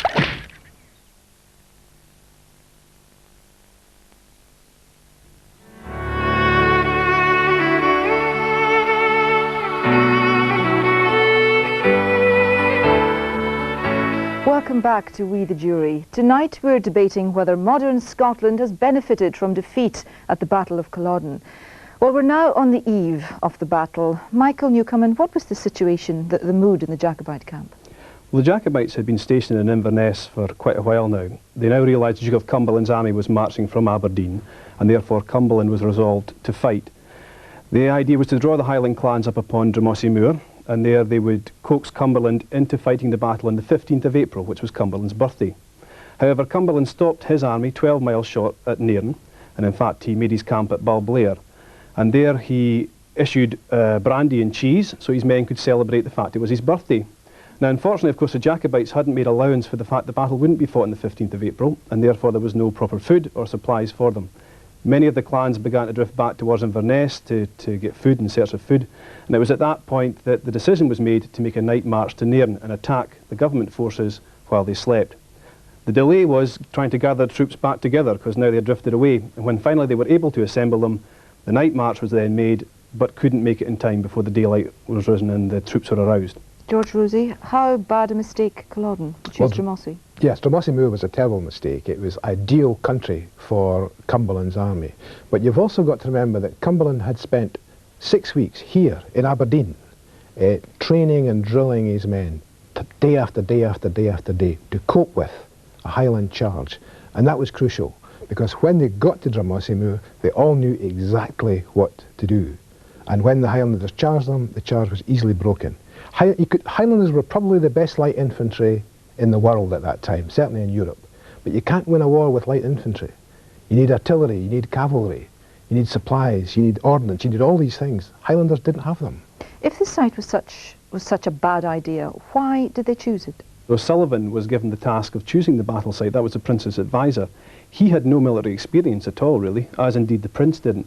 Lord George Murray had argued constantly about the choice of site because it was a flat open moor, it was easily used for the artillery of the government forces, and also because William O'Sullivan was now in the position of being the Prince's quartermaster general, which meant he was in charge of the food and ammunition. Bad judgment by the Prince. Of course, yes, because he now made the crucial mistakes of not having enough food for the men. In fact, the men only had 1 biscuit per man for 2 days. The wrong size cannonballs for the cannons. They had 4-pound guns and 3-pound guns and 4-pound cannonballs. Bit of a mistake, yeah. That kind of mistake is crucial for a battle, and obviously all these just built up to the ultimate fact that the clans were going to be defeated. Right, well, appropriate or otherwise, this was the site chosen for the battle. The two sides were hardly matched. On the one side, a tired, half-starving group of renegades with few weapons and no cavalry. On the other, a well-trained, well-equipped army with cavalry, infantry and artillery at the ready. The battle started at around 11 a.m. Just 45 minutes later, it was all over. 1,200 clansmen lay dead. The remainder told to save themselves as best they could. So the army that only a few months before purported to have London in turmoil, the Bank of England in a panic, the support of Jacobites in Wales, England, France and Scotland, was routed in just minutes. Ewan Cameron, why? Was it down to just bad leadership? Well, I think we've heard from Michael and George the roots of the very bad decision to site the battle at Culloden. The Jacobite army was possibly better equipped for a skirmishing guerrilla-type warfare. And had they pursued that strategy, some might argue it was a defeatist strategy. They may have been able to hold down the government troops, pull the government troops around the difficult terrain of the Highlands, but they could possibly never have they couldn't have achieved a victory. Could they ever have won? Very briefly. Well, we've got to think the fact that the English king was fighting on all fronts. You had a war in Europe to fight. He couldn't afford to bring more troops back to Britain to put down this trouble.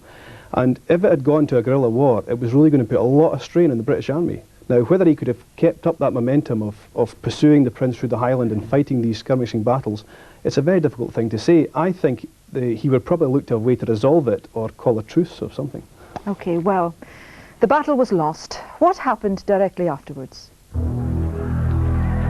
Retribution was swift and brutal. Cumberland earned his nickname the Butcher because of the barbarity shown on and off the battlefield. The slaughter of innocent women and children, and the systematic murder of Jacobite sympathisers. Houses were ransacked and burned, livestock driven off and sold, land seized in the name of the Crown. Well, George Rosey, was that all down to Butcher, Cumberland, or were there grudges being settled as well? Well, this was 18th century warfare. This was a brutal period in history. This was an army which had been, the British regime had been fighting in Europe before the Jacobite uprising, had lost a big battle at Fontenoy, were very frightened of the French, thought that it might lead to a French invasion, and they weren't going to put up with any messing about in their own backyard. I mean, that was the psychology of the British army. That led to all kinds of excesses, of which the Scots, it should be said, the Lowland Scots in the British army were among the worst perpetrators. It was never English massacring the Highlands. That was never the case. Right, well, where was Bonnie Prince Charlie through all this? Somebody said earlier he fled the battlefield, very ignominious. Well, he was actually taken from the battlefield. This is a man who had 30,000 pounds, English pounds sterling on his head, dead or alive. So he had to be taken away from the battlefield. Whether he went, I don't think he left ignominiously. I think he was quite taken aback that he was taken away at all. The point has to be made that any other battle that Cumberland fought, he was quite fair to his prisoners. When it came to Culloden, he decided, this is genocide. This is genocide on behalf of my father. I don't care. This is a man who actually went to Parliament after Culloden and decided to introduce a bill to have all Highland women sterilised. You know, this is not it is not a man who actually is quite sane in terms of performing 18th century warfare at Culloden. In fact, it is quite insane what he did. Does that seem to suggest, Angus Peter, that they were deeply worried by what had been going on? The Hanoverians had panicked so much that they were hitting back in such a vicious way? Well, I don't really think 18th century war is perhaps any different from 20th century war, and the consequence of it, we see it in our television screens daily, the atrocities that soldiers continue to perpetrate in the name of power and in the name of authority. And as ever and as usual, the poor and the innocent paid the price for the whole catalogue of mistakes that we've heard here, for political and personal ambition, and then for a whole series of military mistakes.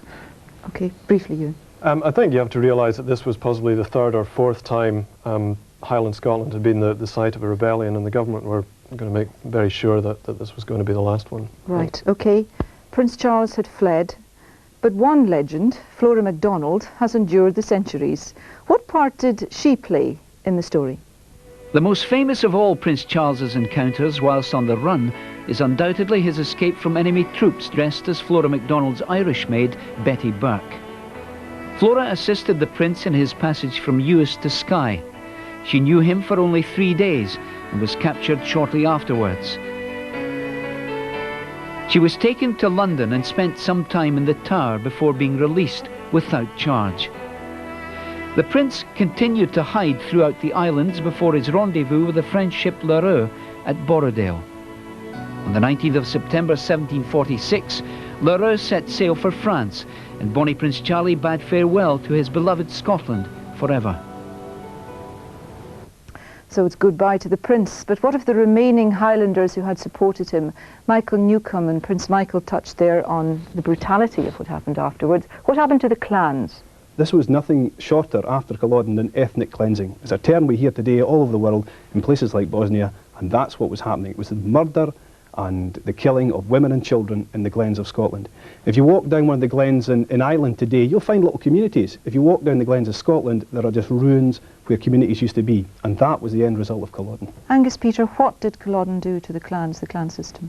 the estates of the chiefs were forfeited. There was a prohibition on Highland dress, and there was the concrete beginnings of the extirpation of the Gaelic language and culture, and the atrocities that we've named already, of the raping of women, the mutilation of children, and the clearing of glen after glen had its kind of horrendous and horrible beginnings at that time. George Rusey. The tragedy of all this, and there's no doubt it was a tragedy, the tragedy was compounded by the fact that all the Highland clans who'd stayed well away from it all suffered in the same way. I mean, that was one of the terrible injustices.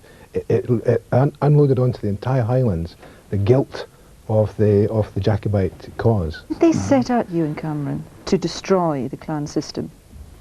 Yes, I think they did. I think Whig, mid-18th century Whig ideology saw this as a potentially destabilising institution. But what we have to get away from, I mean, I wouldn't seek to revise for a single moment the notion that this was genocide, ethnic cleansing. But it was not a wholly contented society broken up by alien forces, as one recent historian has put it. Forces of commercialisation, the forces of economic change were well underway prior to Culloden. On the Whig side, for example, the Duke of Argyll had been reorganising his estates in the 1730s along commercial lines. On the Jacobite side, Cameron of Lochiel was exploiting his estate, his woodlands, for commercial purposes. So the roots of the demise of clanship were rooted in the period before Culloden. This was not a watershed for the clans as well, such. Indeed, the period following the Battle of Culloden did see tremendous social change throughout Europe. And one of the most dramatic pieces of social engineering was, as Angus said, the infamous clearances. Economic hardship forced many people to emigrate, although it could be argued that such emigrants left voluntarily. However, that cannot be said of those who were forcibly evicted from the land during so-called economic improvements in the 19th century. These clearances took place throughout the Highlands, with upwards of 50,000 people being evicted. The most infamous took place in Sutherland, where 10,000 people were removed to make way for sheep. The rents from those evicted had generated £15,000 a year. Sheep farming raised the Duke of Sutherland's income to £300,000 a year. In economic terms, a success, but a social catastrophe. Prince Michael, what would Scotland have been like in the next, say, 100 years if Prince Charles had won the thrones, the three crowns?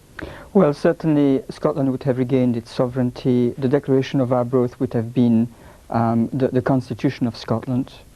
It had been until 1707. So civil rights and liberties of the people would have more or less been taken care of. Though, as regards the clearances, considering that people own their land, what can you do when people decide to evict tenants? It's happening today, for that matter, and nothing is done much about it.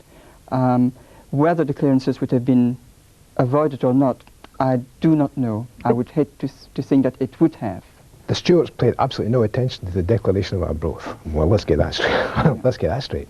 I mean, think about the implications of your question. If Charles had gone from Derby to London and had somehow had managed to take over the government in London, what would have happened then? Would the English been happy with that? Of course they wouldn't. The only way that Charles could have held power in London was through the support of the French. That would have meant a standing French army in England, and it would have meant a civil war on a scale that would have made Culloden look like a scuffle in a pub. That's what would have happened. So the question of the Stuarts taking over Britain has all kinds of resonances. I mean, Britain just would not have been what Britain became. Angus Peter, do you agree? I mean, obviously losing at Culloden had tremendous effects on the clan system and on Gaeldom, but imagine that the Stuarts had won. Do you think things would have been any better for Gaeldom? Well, I mean, people were cleared to make way for sheep, and they were cleared to make way for sheep because sheep paid better than men. And I think the Stuarts would have been more interested, would have been equally as interested in sheep as the government or the kind of landlords at the time. I don't think in that sense it would have made any difference. These were huge international, the beginnings of an industrial revolution, movements that might or might not have taken place anyway. But I think the clearances, in the other sense, had a connection with Culloden in the sense that both of them have at their heart that people are absolutely and utterly expendable, and that they don't count, and you can shed them on the battlefield, whether that's Culloden or later the thousands of Highlanders who died in the service of the British Army in the wars of Europe, or Make Way for Sheep. The ideology at the heart of it is that people don't matter. Well, you, in a nutshell, was it a turning point for Scotland, or was it just a kind of a blip? I think it was a blip. I think it interrupted forces that were already underway. And this idea of Bonnie Prince Charlie as a latter-day civil libertarian is just so far from the truth as to be unbelievable. Right, it seems we are certainly divided. We're going to take another break now. In part 3, the jury will vote on whether modern Scotland benefited from defeat at Culloden.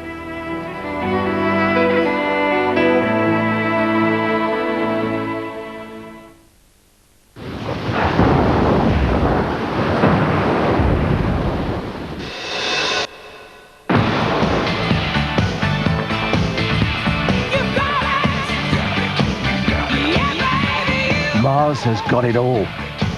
Milk, glucose, malt, and thick, thick chocolate. Have you got the taste for it?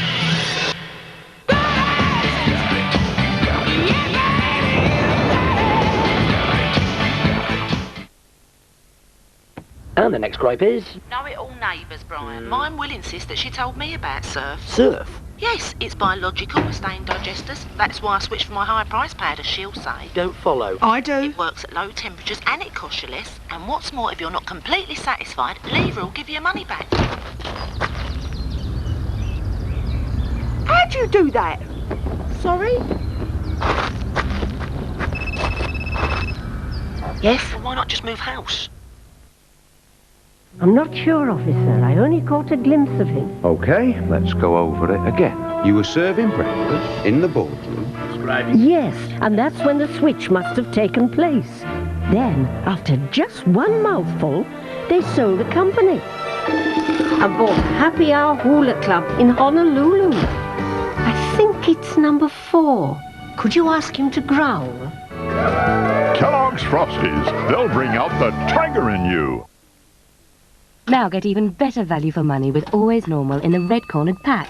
You'll find 18 plus 1, 2, 3, 4, 5, 6 extra pads, but no extra cost. Which other leading brand gives you so much for your money? The new Always Normal 18 plus 6-pack. All you feel is fresh and dry. Every Reed sweet made in our factories comes straight to you. So there's no man in the middle. That's why our prices are so good. And because Reed don't make sweets for anyone else, nobody else sells them. So it's goodbye from me, and it's a goodbye from Reed. So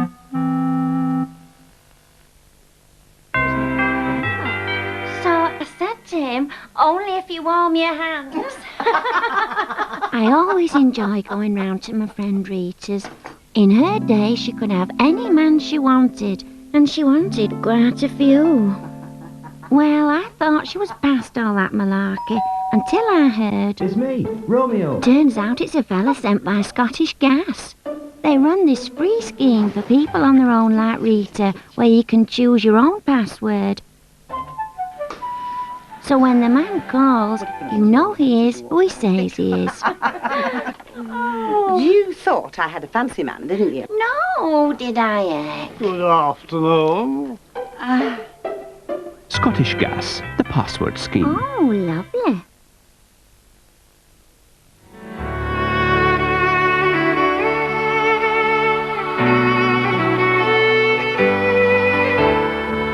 Culloden today means tourists. Last year, 122,000 visited the battlefield and brought with them welcome dollars and yen to an ailing Highland economy. But what do they know of the battle, and why do they come? It was a big battle, obviously, years ago, and it's, is it where the Scottish lost that one? They lost that one, didn't they? Yeah. Do you know anything more about it? That's all I know, actually, about that one. But I'm not sure whether it came before or after Bannockburn, because I know that's the other one. That's all I know. How about you? Exactly the same. Basically, we passed Bannockburn, and Jim turned around and said to me, "This is where we beat the English." I says, "We must have won somewhere, so this is why we're here today." We wanted to feel the atmosphere that we've read about so long. Well, I've never been to Scotland before, so this is my first time, but this is a bleak place, isn't it? I know the Scots and the English were involved, and I know there's a part of a legend which involves Bonnie Prince Charlie deserting, but I don't really know more than that. Basically to see the battle, yeah, the battlefields. I saw a programme back home and I was interested in it, so I thought I'd come and have a look at it. What do you know about the battle? Not much. Basically that the English slaughtered the Scots here, that's all we've heard, yeah. Welcome back to part 3 of We the Jury. We're debating whether modern Scotland benefited from defeat at Culloden. Michael Newcomen, Culloden certainly seems to pull in the tourists, as we've seen, but what do you think the whole affair has done to Scotland's image of itself and its identity? Well, I think certainly right away, I think everything that we all agree upon here is that people just don't know their history. The Scots don't know what it was all about. And that's down to the fact that they've lost, in a sense, their identity. They've tried to hold on to something, but they don't know what it is. After the Battle of Culloden, we know that Tartan was banned, the playing of the bagpipes, the Gaelic language was discouraged, and therefore everything that made a Highlander or associated with being Scottish was removed. When eventually that law was appealed and things were reintroduced, then the Victorians brought the now image we have of the Highlander, this kilted man with a black jacket attending a wedding. These are all nonsense, they're myths, they never existed at the time of the Jacobites. And things like the clans wore a phillamore, which was the big plaid, and everyone wears today a philabeg, which is the kilt. The kilt didn't really exist at the time the Jacobites were fighting, and therefore it's a false image. But hasn't Culloden become almost a part of nationalism as well? Because everyone there was saying it's the Scots and the English cuffed the Scots. Are we just unwilling to admit that we did it to ourselves as much as the English did it to us? The way that we hang on to events like Culloden, I'm speaking as a nationalist, as a Scottish nationalist. I believe very much in an independent Scotland. But it's part of the psychopathology of a stateless nation, this clutching at straws. And by concentrating on this kind of bogus Highlandism, this daft tartanry, we're creating a bogus identity for ourselves, and one that is very easily pricked. And until such time as we come up with a real solid identity for ourselves, we ain't going to get anywhere. Angus, our identity is as losers now, isn't it? Well, I mean, when you pose the question, did modern Scotland benefit from the defeat at Culloden, it depends, of course, what you mean by modern Scotland. Because the modern Scotland that I experience and view in the Isle of Skye is absolutely different, perhaps, from the modern Scotland from George's leafy suburbs in bourgeois Edinburgh. So, I mean, that's the first, point of view, and it depends what you mean by it. I mean, I have a certain image of myself as a Gael, as a Gaelic speaker, which is integral to who I am. And it really is absolute time, surely, in this kind of multicultural global village that we live in, that we actually give room for each other to be a suburbanite from Edinburgh or a Highlander from Skye without saying let's all conform to some kind of tartan or postmodernist Highland image. I think the real crunch of tonight's conversation has to be the fact that people don't know their history. And it's great to say, I'm a Scot and I'm going to sort of progress in life and I'll do all this, but until people know where they've come from, how do they know where they're going? That's my point. That's what I feel really strongly about. If people know their history, they can take a wider look at it and then decide for themselves what was wrong and what was right. But they've got to know their history first. Would there have been any benefits, do you think, if Prince Charles had won? What would have been the benefits for modern Scotland? I mean, obviously, as Michael says, we view ourselves now almost as losers. No other nations actually in Europe actually has that particular concept about itself. There is also the fact that other nations view us very romantically, the Brigadoon, the Bannockburn, the Culloden. But is that the only difference that would have been made if Prince Charles had won, that we wouldn't view ourselves that way? I mean, well, I think nationhood is important, and let's face it, since 1707 we haven't had our nationality in Scotland being promoted to the full.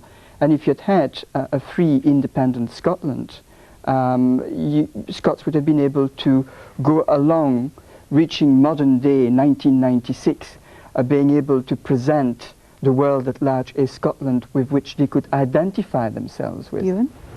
I think this idea of a democratic Jacobite Scotland is just arrant nonsense. We would have had an absolutist state in Scotland after 1745, a state riven with strife. The point that the jury has got to consider in this is that what would have happened in late 18th century, early 19th Scotland, late 18th century anyway, if an absolutist, Roman Catholic, French-backed monarchy had been imposed on the people of the whole of Britain. It would have been calamity. It would have been calamity. And, the whole of Europe the whole of America would have developed differently. It's such in a way, it's such an outlandish proposition, the initial proposition, that you can only say, well, perhaps, and nobody wants to defend the barbarity of Culloden, for God's sake, nobody wants to do that, but perhaps it was best the way it ended it did. Ewan, do you believe we have actually benefited from defeat at Culloden?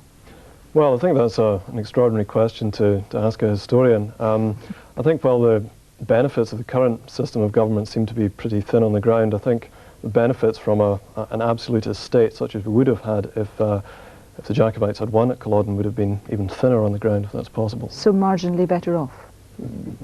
Possibly. George? It's a bogus question. The people in the Highlands were traumatised for generations by Culloden. Nobody benefits from a savage battle like Culloden. But you could argue that Scotland as a whole probably benefited from the way it went. The fact is that any country such as France or Germany, they've had their own revolution as well, but they were able to actually keep their own national identity and to promote themselves into modern day their own way. But if Prince Charles had become king of England, Scotland and Wales, what difference would it have made? I mean, you wouldn't have had an independent Scotland. You would have you may debate the point, but the point is there would have been a separate Scotland. There would have been a parliamentary England, a parliamentary Scotland and a parliamentary Ireland. Michael Newcombe, is that the way you see it? I think the Scots would have had more power, yes. But what it would structured like, it's very difficult to say. I think we might find ourselves in the same situation where we would have a monarchy and perhaps we'd be a bit disillusioned with them by the way any monarchy would be. But we'd still be in Britain? Yes, I think we would. I think we possibly would. I think there would be a controlling body in Scotland, one in England, one in Ireland, one in Wales. I think it would have been broken up. It would not have been the United Britain that we now know, but it would have been much more of their own identity. Angus Peter, would it have been just exactly the same, they're all kings to you? They're all kings, they're all... I mean, I was speaking to an old fellow last night in Slate, and he said to me, the old people here will tell you where Culloden finished, and it finished at the funeral of Alistair MacDonald, who died 5 or 6 months after Culloden. A skirmish broke out in the graveyard of Kilmore Church, which is my local church. It's 400 yards away from my house, and 3 people were killed, and 50 people were carried out unconscious out of that graveyard at the burial of Lord MacDonald of Slate, as a consequence of the people who were so moved and passionate and angered that their brothers and cousins and friends had been killed while the clan chief had not called his people out. So the consequences of Culloden were real because they're in the graveyards right throughout the Highlands of Scotland. It's not a theoretical question. It's not a pretty question to discuss in a studio with a jury. It affected real lives and it killed hundreds of people and it destroyed a culture and a language in its wake. Gentlemen, thank you very much. And that is the view of our expert witnesses. But what is the view of our jury? Gentlemen here, what have you made of it? Well, what's come across to me is there seems to be this England-Scotland match, as you might put it. But the Hanoverian army had at least 3 divisions of Scottish troops fighting against their own people. And that surprised you? I was very surprised at that. But I think the defeat has given Scots throughout the world unity, something they didn't have. The clans were united after that in a common cause. Lady here. Well, this has been a very difficult question for me and most enlightening. Prince Charlie hasn't come out of it very well as far as I can see, and I doubt whether if he had won, he would have had been able to carry off the changes that would have happened if Scotland had won. Okay. Well, now it's time for you to cast your votes on whether modern Scotland has benefited from defeat at Culloden. But while the jury are making up their minds, let's sum up what we've ascertained tonight. We've seen that the 1745 Jacobite campaign was a serious attempt to overthrow the Hanoverians. We've seen that it was a war not between Scots and English, as so often portrayed, but a civil war in which Scot fought against Scot. We've seen that defeat at Culloden had dramatic repercussions throughout the Highlands, and we've seen major social change take place over the last 2 centuries, influenced undoubtedly by the political and cultural climate that's prevailed. If Bonnie Prince Charlie had made it to London and regained the crown, would we be better or worse off today? It's for you to decide.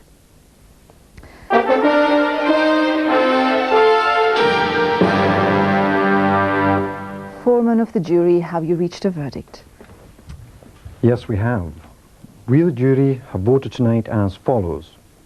Has modern Scotland benefited from defeat at Culloden? Yes, 4 votes. No, 8 votes. Ladies and gentlemen, thank you. Well, that is the view in the studio tonight. You may or may not agree with the verdict at home, but I hope you've enjoyed the debate in this special We the Jury programme. From all of us here, good night.